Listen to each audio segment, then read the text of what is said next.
So this week we're going to be taking a look at digital badging and micro-credentialing.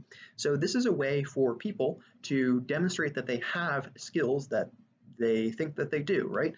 So if you are someone that's hiring for a business and someone on their resume has, a credential from Stanford University in artificial intelligence, if they have a badge from Microsoft in Excel. This is a way to, kind of have justification behind a skill set that you say you have. So it makes hiring people a little bit easier because you know what you're getting. You understand that they've gone through, courses and different skills assessments in order to demonstrate that understanding. And this is also something that's big, not just in the corporate world and the business world, but also in schools as well. So students are, going through and earning badges as far as like gamification of their education, and teachers as well are going through and earning these badges because as lifelong educators, what you're supposed to be doing is always learning new things, right? Always learning new skills. And one way to demonstrate that you have, learned a new skill is to acquire a badge. So this is something that's, also really big in school systems as well.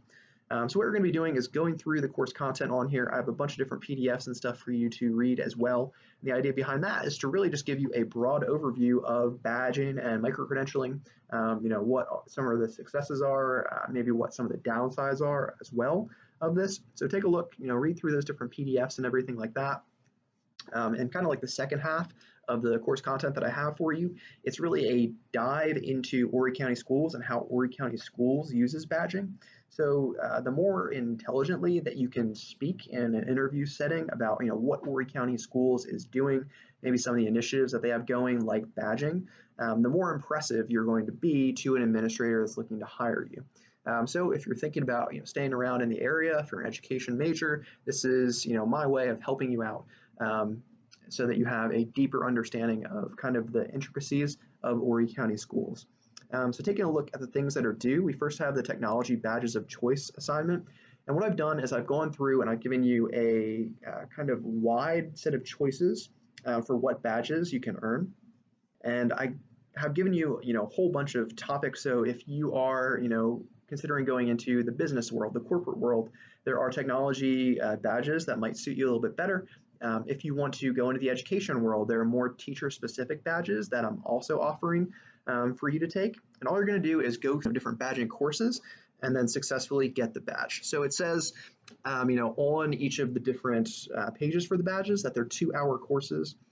They could be in some scenarios. I think usually you're going to get done in under 2 hours. But what you're going to be doing is you're going to be reading. You're going to be watching videos on kind of that badging skill in practice, and then you're going to be taking some type of skills assessment at the very end. And then once you pass it with, I think 80% is what you have to score on the test at the end, then you will get a credential from Microsoft. It'll go into your account, an account that you have to create in order to save that credential. And all you're going to do is just upload the PDFs from the credentials that you get that says, so-and-so has successfully completed the, Women in STEM badge through Microsoft or something like that. So you just upload PDFs that show that you've earned these badges, and that's what your homework assignment is. So after you go through and you've, gained these badges, these are things that you can put on your resume, right? So that's the whole idea behind badging and micro-credentialing. It's something to put on your resume to say, hey, I know how to do this thing. And that makes you more employable and more interesting in some type of job scenario. So that is the first assignment that you have due. So what I want you to do is research different websites, news articles, peer-reviewed articles about badging, different opinions, different information about badging and micro-credentialing.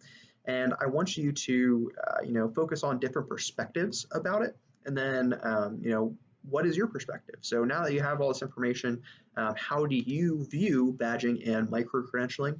And, just really reflect and critically analyze the human and social impacts of badging and micro-credentialing.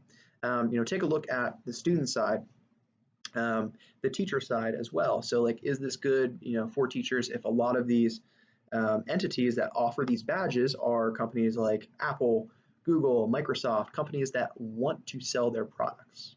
Maybe these companies are using badging as a way of promoting their products so that teachers get these badges and then they in turn use those products in the classroom so that students get comfortable with those products, and then maybe when they become consumers, they might want to use a Chromebook and buy a Chromebook because that's what they were using in class and that's what they're comfortable with. Also on the business side of things. So if you don't want to go into education, you can take a look at the business side. Maybe a credential from like a Cornell MOOC or a Cornell micro credential doesn't have as much weight as like a full degree from Cornell, and it might water down that brand a little bit. Also, if this type of information and these type of credentials are offered by a ton of entities, how much weight does it really have behind it? So take a look at the different perspectives that are out there, and I'm really interested to really read your insights. Your badging discussion, and this is not meant to be like an extra load on your shoulders or anything like that. All that I want you to do is really just share out your experience in the badging process. So like, what did you like? What did you not like? What did you learn? What badges did you achieve?